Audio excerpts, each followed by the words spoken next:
আসসালামু আলাইকুম আউযুবিল্লাহি মিনাশ শাইতানির রাজিম বিসমিল্লাহির রহমানির রহিম সূরা কাউসারের শানে নজুল।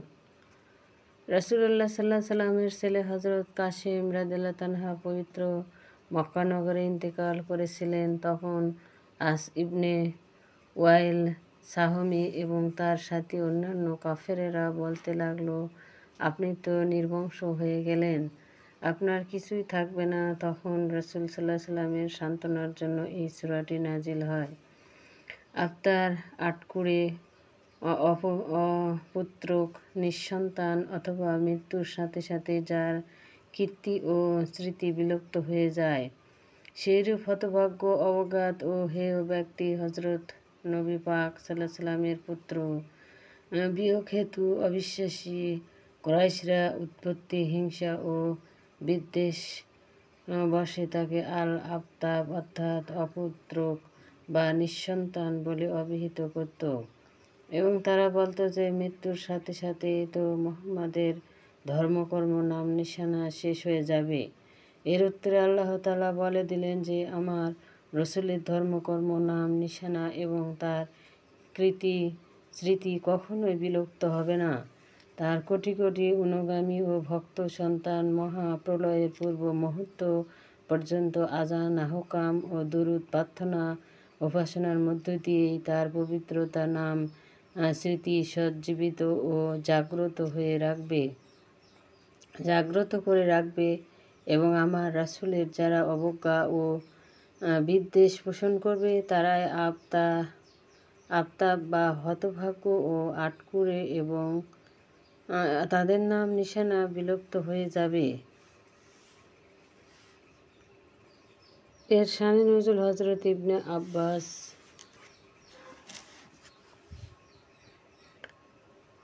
রাদিয়াল্লাহু তাআলা থেকে বর্ণিত। ওলীদ ইবনে মুগীরা, আস ইবনে ওয়াইলিদ, আসওয়াদ ইবনে আব্দুল মুত্তালিব, উমাইয়া ইবনে খলফ হুজুর সাল্লাল্লাহু আলাইহি সাল্লামের কাছে এসে বলল যে, 1 বছর আপনি তোমাদের উপাস্যদের ইবাদত করবেন এবং 1 বছর আমরা আপনার উপাস্যর ইবাদত করব।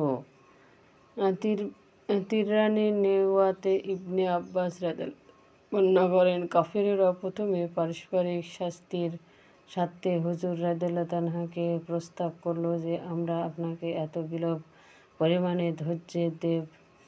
ধৈর্য দিব যে এতে আপনি মক্কার সর্বাধিক ধনাঢ্য ব্যক্তি হয়ে যাবেন। আপনি কি মহিলাকে ইচ্ছা বিবাহ করতে পারবেন? বিনিময়ে শুধু আমাদের উপাস্যদেরকে মন্দ করবেন না।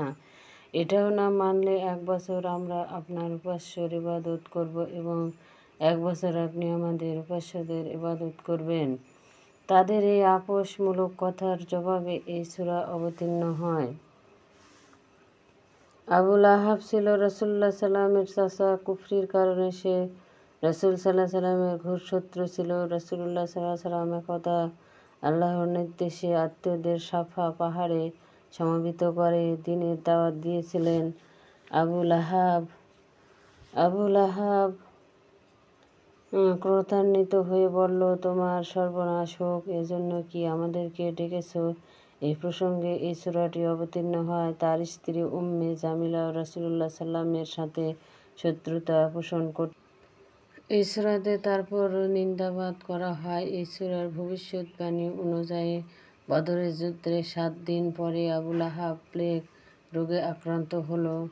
সংক্রমণ রোগ বিধায় ঘরের লোকেরাও ভয়ে অন্যত্র রেখে আসল তার মৃত্যুর 3 দিন পর গর্ত করে পাথর চাপা দিয়ে রাখা হল। নবী করিম সাল্লাল্লাহু আলাইহি সাল্লাম হাদিস নবী করিম সাল্লাল্লাহু আলাইহি সাল্লাম ইরশাদ করেন, তোমরা কি অতি আশ্চর্যজনক আয়াতসমূহ দেখনি যা আজ রাতে নাজিল হয়েছে? তোমরা কখনো এই আয়াতগুলো হতে উত্তম আয়াত পাবে না। উক্ত আয়াতগুলো হলো কুল আউযু বিরব্বির রাব্বিল ফালাক ও কুল আউযু বিরব্বির রাব্বিন নাস। মুসলিম শরীফ হাদিস শরীফে কারিম সাল্লাল্লাহু আলাইহি সাল্লাম ইরশাদ করেন, তোমরা কুল আউযু বিরব্বিল ফালাক পড়তে থাকো, কারণ তা অপেক্ষা আল্লাহর কাছে উত্তম কোনো সূরা নেই। সুতরাং যথাসম্ভব তোমরা তা পড়তে থাকো। উক্ত হাদিসে অন্য এক বর্ণনায় শব্দাবলী রূপ তোমরা এমন কোনো কখনো পড়তে পারবে না যা এই সূরা অর্থাৎ কুল আউযু বিরাব্বিল ফালাক হতে আল্লাহর কাছে অধিক মাকবুল হবে। হাকিম ইবনে সুন্নি প্রত্যেক মুমিনের বিশ্বাস হলো দুনিয়া ও আখিরাতে সমস্ত লাভ লোকসান আল্লাহ তাআলার করায়ত সার কথা। যাবতীয় বিপদ আপদ থেকে মুক্ত থাকার জন্য রাসূল সাল্লাল্লাহু আলাইহি ওয়াসাল্লাম সাহাবায়ে কিরাম এই সূরাদ্বয় আমল করতেন। আসসালামু আলাইকুম।